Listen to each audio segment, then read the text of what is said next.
بسم اللہ الرحمن الرحیم اللہم صلی علی سیدنا محمد وعلی آل سیدنا محمد۔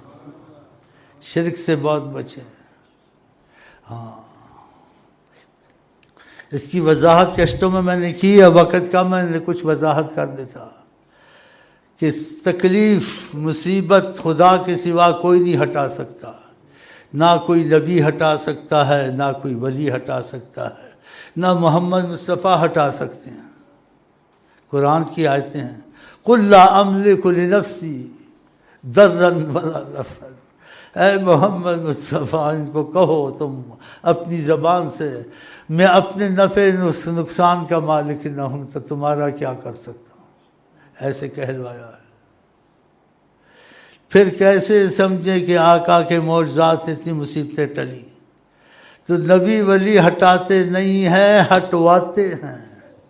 اب سمجھے؟ ہاں، ہٹاتا خدا ہے اور نبی ولی ہٹواتے ہیں، اور جیسے آقا ہٹواتے ہیں مصیبتوں کو، ایسے کوئی نہیں ہٹوا سکتا۔ ہاں، اب سمجھ گئے نکتہ کہاں ہے؟ نبی ولی ہٹواتے ہیں، اور جیسے اللہ تعالیٰ سے آقا جی ہٹواتے ہیں، ایسے کوئی نہیں ہٹا سکتا۔ جیسی بخشش وہ دلاتے ہیں، ایسی بخشش خدا سے تم کو کوئی نہیں دلا سکتا۔ بخشتا خدا ہے، وسیلے سے بخشتا ہے نا۔ یہ موٹی موٹی باتیں کی وضاحت کرنی چاہیے، وقت وضاحت کرنی ہے۔ ایک شخص آیا کہ انشاءاللہ وشاء محمد، اللہ چاہے گا اور آقا جی چاہیں گے کام ہو جائے گا۔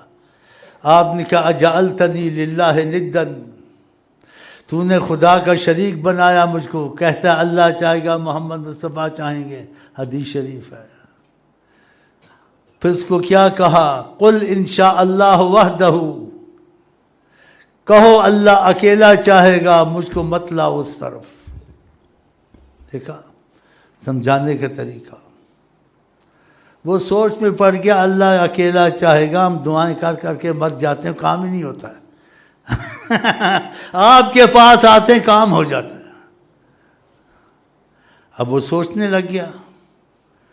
پھر آقا نے وقفہ دیا تاکہ اس کا ذہن مضبوط ہو، توحید میں بھی اور نبی کے وسیلے میں بھی۔ پھر کہا کہ تو ایسے سمجھتا ہے کہ اللہ چاہتا ہے، اور اللہ کے بعد جب میں چاہتا ہوں ناممکن ممکن ہوتا ہے۔ پھر ملا کر نہ کہ خدا سے، میرا خدا کا فرق رکھ۔ تو نے کہا انشاءاللہ وشاء محمد، اللہ چاہے گا رسول پاک چاہیں گے، ایسے مت کہو۔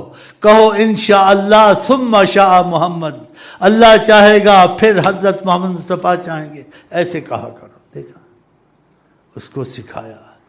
یہ چیز بھی ضروری ہے۔ اس ملک میں محبت کی تعلیم دیتے ہیں، شرک کی تعلیم نہیں دیتے ہیں۔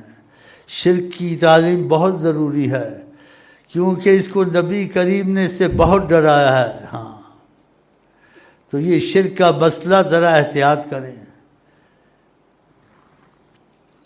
تو یہ آپ کے سمجھ میں آ گیا ہوگا۔ ہاں جی، اس کو کہا قل انشاءاللہ ثم شاء محمد، کہو اللہ چاہے گا پھر حضرت محمد، میرا خدا کا فرق رکھو۔ تو یہ لوگ مجھے ایسی چیزیں لکھتے ہیں جس میں شرک ہوتا ہے، شیخ صاحب یہ کر دو وہ کر دو، اللہ چاہے گا نبی چاہے گا، وہ بھی بس شیخ چاہے گا، ایسے نہیں کو اللہ چاہے گا، پھر نبی وسیلہ ہیں، آپ سبب ہیں، دعا کریں۔ ایسے مجھ کو لکھیں، ایسے نہ لکھیں۔ یہ شرک کے لفظ بہت لکھتے ہیں مجھ کو، میرے بڑی تکلیف ہوتی ہے مجھ کو۔ بس جو کرے گا شیخ کرے گا، جو کرے گا اللہ کرے گا، لیکن اس میں کمی بیشی دیر ہونے کی دیر ہے۔ اللہ جو کرے گا، اگر بیچ میں سرکار آ جائیں گے پھر وہ کام جلدی ہو جائے گا انشاءاللہ۔ بس میں بات ختم کرتا ہوں۔ اچھا، میں یو کے ساتھ آپ کو کہتا ہے السلام علیکم ورحمۃ اللہ وبرکاتہ۔ آپ کیا کہتے ہیں؟